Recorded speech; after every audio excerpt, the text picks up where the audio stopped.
All right, let's start by talking about radio waves. Now, don't worry, this isn't going to be super technical, I promise. Radio waves are a type of electromagnetic radiation, kind of like X-rays and microwaves, but they're at a different part of the spectrum. What's cool about them is they can travel through space, even in a vacuum. That's why they're perfect for, things like radio and TV broadcasts or cell phone signals. Now, here's something neat. Radio waves have the longest wavelengths of all the electromagnetic radiation out there. And I mean, we're talking anything from a few centimeters to over 100 meters. At the same time, their frequency, the number of waves passing a single point per second, is inversely proportional to the wavelength. So what that means is when the wavelength gets longer, the frequency gets smaller, and vice versa. To make this a little clearer, let me give you an example. Think about AM radio stations. They typically broadcast on long wavelengths, like up to about 100 meters. Now compare that to FM radio. An FM station broadcasting at, say, 90 megahertz, its wavelength is much shorter, only around 3.3 meters. It's this relationship between the two, wavelength and frequency, that makes the magic of radio communication work. But if you're like me, this can still be a little abstract, so let me break it down with a simple analogy.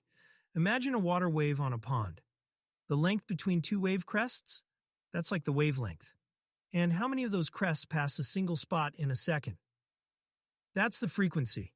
Radio waves work kind of like that, except, of course, they're invisible and much, much longer. Another way to think of it is with a jump rope. If you swing the rope slowly, the waves are long, and fewer pass by in a second. Low frequency, long wavelength. But if you start swinging it faster, the waves get shorter, and a lot more pass by in the same time. High frequency, short wavelength. Same concept here, just scaled up to the electromagnetic spectrum. So, let's dig a little deeper into what we mean by frequency and wavelength. Remember earlier I mentioned how they're inversely proportional. When one gets bigger, the other gets smaller. Well, now let's think about how that works across the electromagnetic spectrum. For radio waves specifically, their frequencies can range from as low as 3 kilohertz. Yeah, kilohertz, like AM radio, to a staggering 300 gigahertz, which is way up there in the spectrum. Now, in practical terms, that means their wavelengths are just as varied. Some radio waves could stretch out to over 100 kilometers, like these extremely low-frequency waves known as ELF waves, while others are just a few millimeters long. Especially at those higher frequencies like microwaves. It's wild to think about how adaptable these waves are, isn't it? Here's where it gets even cooler. Radio waves don't just move through the air like regular sound waves. They can actually travel through space, at the speed of light no less. But they also interact with things like the ionosphere, a layer of Earth's atmosphere. Depending on the frequency, some waves might be absorbed before they even make it far, while others, like shortwave frequencies, bounce off the ionosphere, allowing them to travel huge distances around the planet. That's like how you get international radio broadcasts even from halfway across the world. Pretty amazing. All right, now that we've got a good grasp of wavelengths and frequencies, let's talk about how radio waves show up in our daily lives. Honestly, it's everywhere.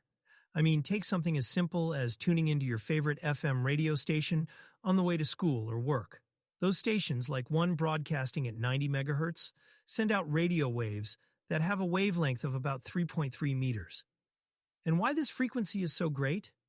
Well, it's because it strikes a nice balance. It can travel pretty far while still providing clear, quality sound. That's why FM is used for music and talk radio, especially in your local area. But the fun doesn't stop there. Think about TV broadcasts or even your cell phone. Both of these rely on radio waves to carry signals.